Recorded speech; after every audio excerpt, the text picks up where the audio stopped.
Welcome to Talk to Brazil with Tom Reaoch, the business connector to business in Brazil. Welcome to Talk to Brazil, the Business Connection, a leading Brazil business podcast talking about business in the world. I'm Tom Reaoch, an American living in Brazil, known for business networking and talking from my podcast studio in Campinas, São Paulo, Brazil. Today's guest is Mark Herschberg, and he's talking with us from his office in New York. Mark is the author of the Career Toolkit, the essential skills for success that no one taught you. And those skills, negotiating, networking, communicating, leading, and career planning. So with that, Mark, welcome to Talk to Brazil, Business Connection. Thank you for having me. It's my pleasure to be here. Well, Mark, I've seen from the information that you sent, and you say the Career Toolkit shows how to design and execute your personal plan to achieve the career you deserve. Does that work anywhere in the world? Yes, it does. There might be subtle modifications that you have to do in one country versus another, but in general, it's about understanding what is the role you want to achieve long term, and then backtracking to create the plan to get there. You can't just suddenly jump 6 levels in your career. And so you know there are intermediate steps. So understanding what those steps are and how to achieve them, that's going to work worldwide. Well, today's world, everybody wants the bottom line, and they always want the top job, right? Many do, not everyone, but many do. And it's recognizing what are the skills that you're going to need at each step along the way. And that might differ slightly from one company to another, even one country to another. But if you do your research, you can figure out what they are and create a plan to develop the skills to move along your path. Well, I've always thought that networking was the first and most important skill because I believe that things come from business and business comes from people. But what I've seen and found, life is negotiation, right? Even a baby, if a baby doesn't negotiate, the baby doesn't get fed. We negotiate far more often than we think. Most people think, okay, it's just I sit across the table from you, we have some contract, we negotiate it. But in fact, we're negotiating all the time. When we're sitting with our coworkers in office meetings, we're negotiating. When we're trying to figure out project plans, we're negotiating. And here's the thing about negotiations. This is such a fundamental skill that when you think about it, will have a massive ROI. So what I often tell my students, imagine if you're taking a job and the job, you're 30 years old, the job is going to offer you, let's say, $70,000 US. Mm-hmm. And you learn to negotiate. You say, I just want to negotiate this compensation a little. So you negotiate from $70,000 to $71,000. That's not a huge lift. We can all imagine $1,000 more. If you've done nothing else in life, you take that job, you sit there for the next 30 years, you've just earned $30,000 more. One tiny negotiation, you just got $30,000. But of course, you're not going to sit there for 30 years. Hopefully, no. No, you're going to have other promotions, other jobs, other raises. It's going to be more than $1,000. If you just learn to negotiate, not to be the world's greatest negotiator, but just get a little bit better at, this can add tens of thousands, even hundreds of thousands of dollars just in your salary. But of course, we know you don't negotiate with partners, with contractors, with coworkers. The ROI is massive. And here's the real secret. When we talk about these other skills, it's obvious with negotiations. It's obvious, okay, look, I just got $1,000 more by doing this. To your point about networking, it's not immediately obvious, ooh, I built a relationship with you, I get $1,000 more. Right. It'd be a little more indirect. Right. But you're still going to get this massive ROI. And all these skills, it's not about being the best in the world. It's about getting just a little bit better, and it's going to pay off so well throughout your career. When I think negotiations that's multicultural. Everybody negotiates everywhere. And if you're talking about business, that's the name of the game. Yes. And the principles of negotiation really are universal. Now, the style might be a little different, right? Mm-hmm. Some cultures, it is more about banging on the table and the show. Some you really start high or low. Others, it's a little more nuanced. But ultimately, the principles of understanding what you want to negotiate for and how to do trade-offs, that is unique. Well, I found that even here in Brazil. You find the difference between Brazil and the United States, just for an example. If you're negotiating a contract with a U.S. company, the negotiation generally centers around the details, the briefing, what it's all about. And then you eventually get to what's it cost. Here in Brazil, it's actually the difference. You start talking about how much it costs before you even know what you're getting. And in any negotiation, it starts out with, I have somebody who's cheaper. And you don't even know what's on the table. But in the end, you ultimately do come to all the same components. It's just the process of how you get there to the point. So you have to really keep your menu in your hand when you're talking. That's right. You have to understand it's the planning and preparation that we talk about when we teach negotiations, and it's coming up with the different options and strategies for delivering on these. Again, your method, the order in which you do it might change, but ultimately what you're doing and what you're trying to achieve and the way you'll achieve it, that is going to be universal. Well, you mentioned your students. Where are your students? Who are your students? I've been teaching the skills in the book at MIT for the past 20 years. Mm-hmm. We recognize that while we had world-class students, these skills were not being taught in our university. They were being asked for by American companies. We've gotten feedback and surveys. And this is not just MIT students. Similar surveys at other universities across America have said corporate America wants to see people with negotiation skills, leadership, communication, understanding their career plans, strong networks, teamwork, but we're not developing them in schools, and corporate America is not finding it. So I've been teaching this in addition to MIT, also in other places, people, and they're not just college students, 20s, 30s, 40s, 50s. Right. I've been teaching worldwide for the past 20 years. I'd say that's the same here. I've heard that from many universities, not universities, but from corporations saying that unfortunately they're not able to use the raw material coming out of the universities because of what you just said. Yeah, unfortunately, universities for historical reasons have not focused on this. I think that will change over the next, unfortunately, 40 years as opposed to 4 years. It will change, but it's going to take a while. Well, at MIT, you have a good mix of global students, don't you? We do, and that's one of the great things as we teach them these skills. We can emphasize that multicultural approach and recognizing the different approaches and how we might communicate or engage differently, and just being aware, because that's really the first and most important step, is understanding the way you might communicate or lead or negotiate or network will be different than mine. But if I can recognize that, I don't say, oh, this guy, he doesn't know how to negotiate or he doesn't know how to network. Oh, you're doing it differently. And once I'm receptive to that, we can move forward in building that relationship or negotiation. Well, then what you're saying is they may not know how to network or negotiate, but actually you're saying the problems with the communication. That is really a big fundamental piece of it. Let's talk about networking for a bit. The way people network in Israel, where you have a very small social graph, where there's just a lot of mixing, and where it's a culture where it's known for shouting and being very direct and blunt, right? And they do networking and relationships a certain way.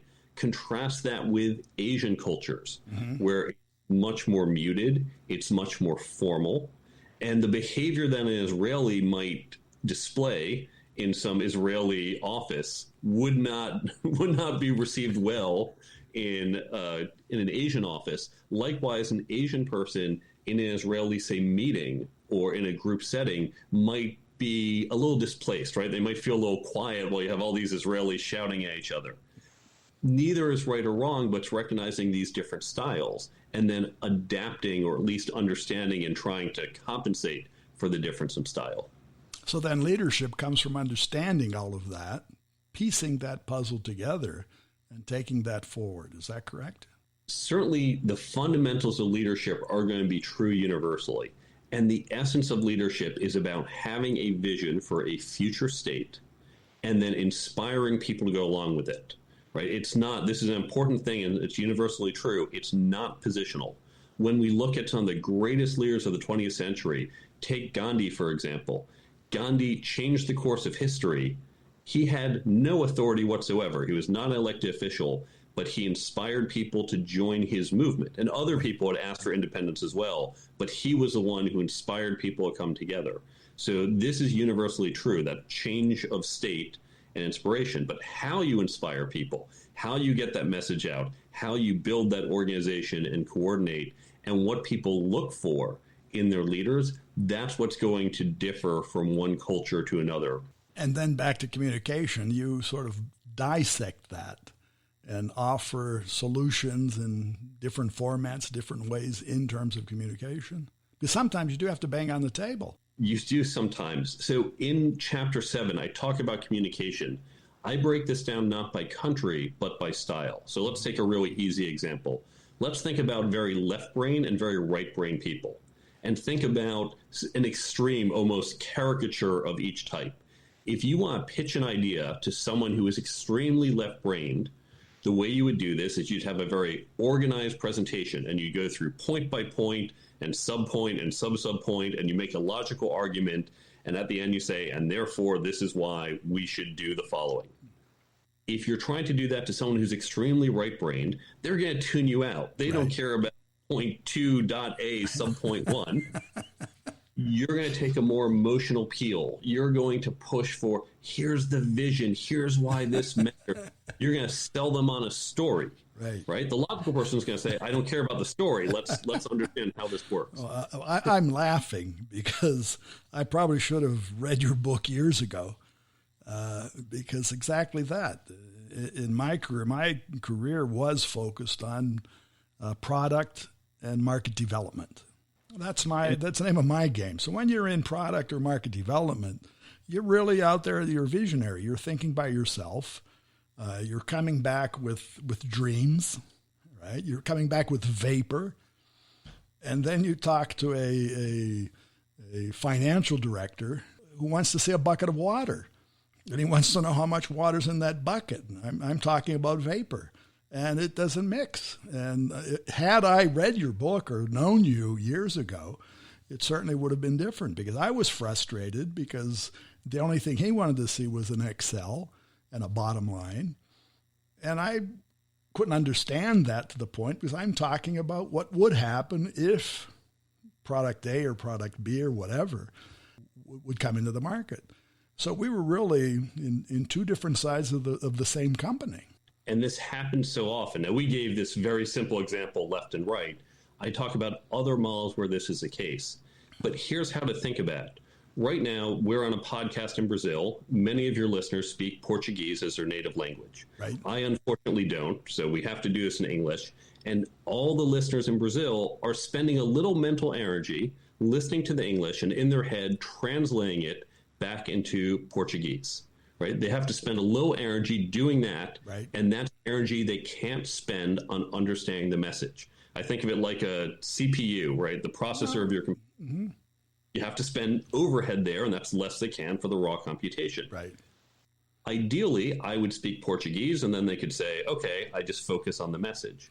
The same thing is true in this left brain, right brain example, is that if I am a left brain person and I'm trying to speak to a right brain person, if I speak in my left brain language, I am asking you, the audience, to spend some mental effort just trying to interpret the message and not focusing on it. So if I can make that easier, if I might not be able to speak Portuguese, but if I can speak that right brain language, if I can put the effort ahead of time, it's less effort for you, the listener, and you're going to be more focused on the message and more receptive. So once we understand these different styles, these different mental models, we can intentionally do that translation ahead of time to make it easier for a listener to hear it. Well, I think that's fantastic, because I do have to be honest, you're not my image of a typical MIT person. I would just think it was all nuts and bolts and engineering or whatever. And you've brought actually a whole different view.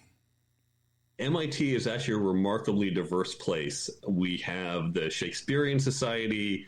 I was on the ballroom dance team. We had some of the top ballroom dancers in the country. We have a really diverse environment, although we all do tend to love math and science. Well, there's nothing wrong with math and science, but the impression of people, that's what it is, but it's more than that. And I think a career is more than that. And I think what you're saying is that a career is not one thing.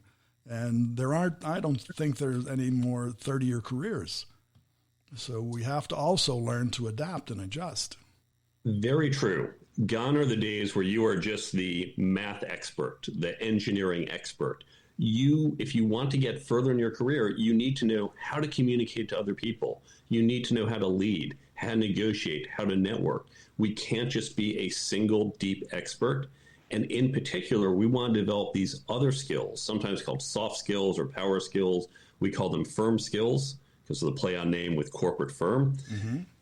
When you develop these skills, again, it's not about being the world's best at them. You're a great engineer, you're a great marketer, whatever your skill is, but supplement it with these other skills and you become so much more effective. But you personalize then this toolkit. So this toolkit becomes me. The toolkit is not the company. The toolkit are the tools that you personally use to make yourself more effective. We do this at the organizational level. So using the ways we teach this at MIT, the ways it's taught at top business schools, you can actually employ the development of these skills across your organization. I actually have some free downloads on the website, how you can not just do this for yourself, but do it for your team, your department, or your company. Because imagine, we talked about what if you're a better networker, you're a better negotiator or leader. Right.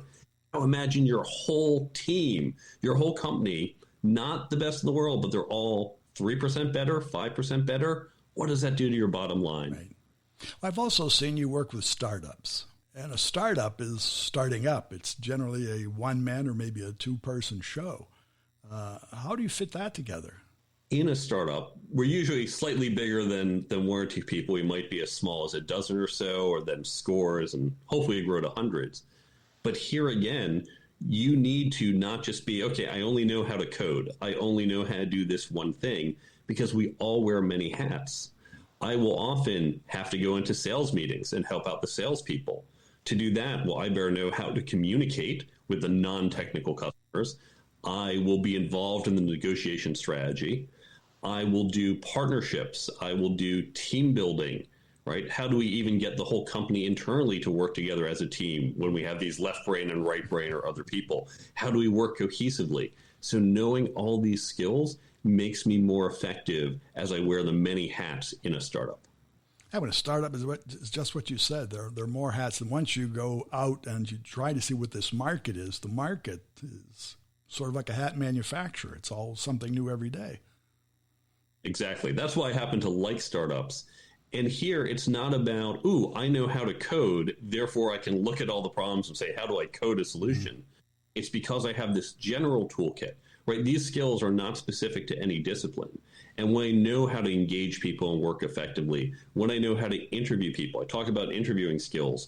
This is something we've all read, how to interview as a candidate, how you answer these tough questions. Mm-hmm. But many of us have to hire other people. Right. I have so many executives who have said, I've never had any training how to hire someone. We talk about how important it is to find the right people, and you've had zero training in how to effectively interview. And so whether you're interviewing an engineer, a marketer, a finance person, learning how to think about how to interview this person, assess this person, the questions, the mechanical questions might differ, but the general approach is going to be universal. And so learning these skills, they're going to help you no matter your role, no matter your company. Well, I think that's the point. We need all of those skills. It's just not a toolbox with a wrench or a pair of pliers. If we have all of them, you may not master any of them, but you do need to have them. Exactly, because you're going to approach situations differently.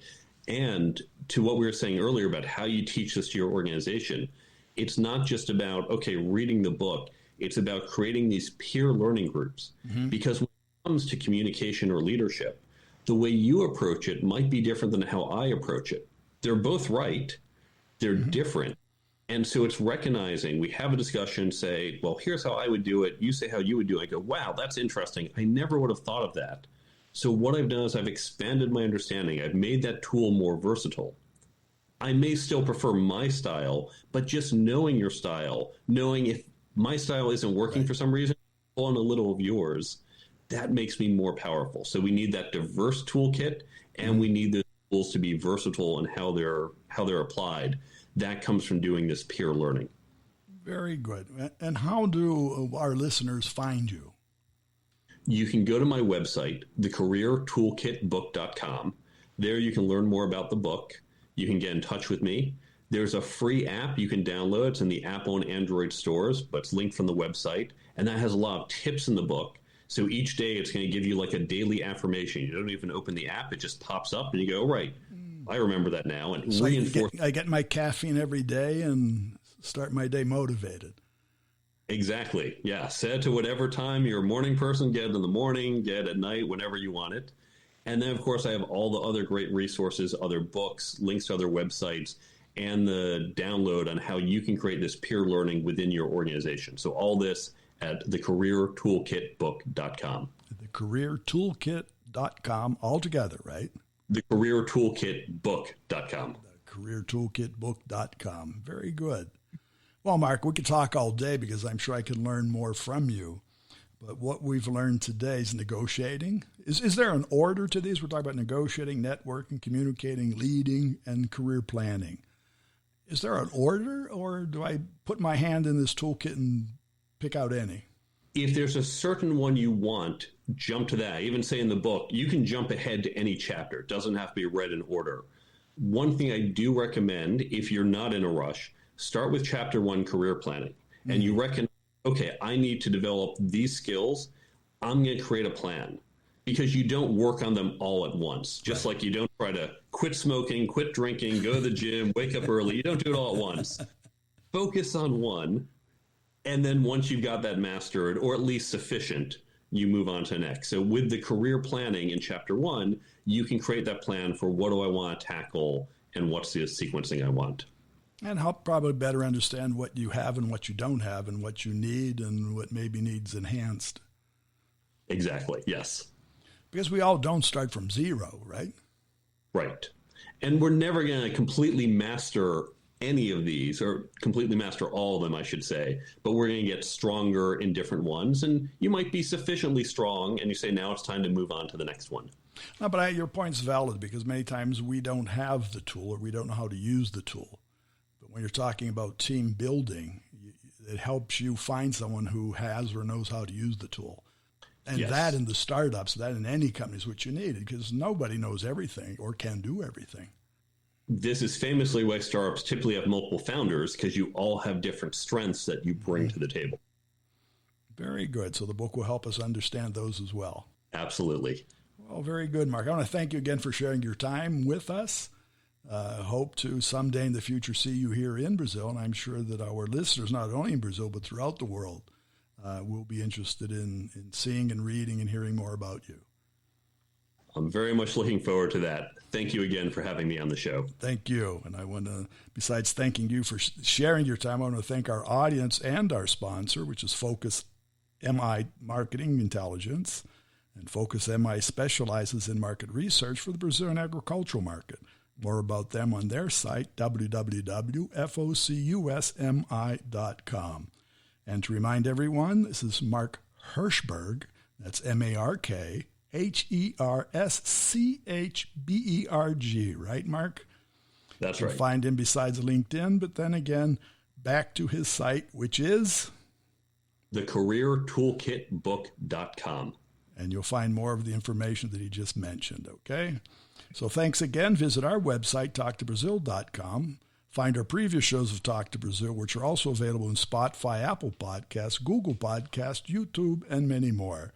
Remember, when you talk to Tom, you talk to Brazil and the world. Goodbye, and thanks for listening. Thanks for listening to Tom Reaoch on Talk to Brazil, the business connector to Brazil.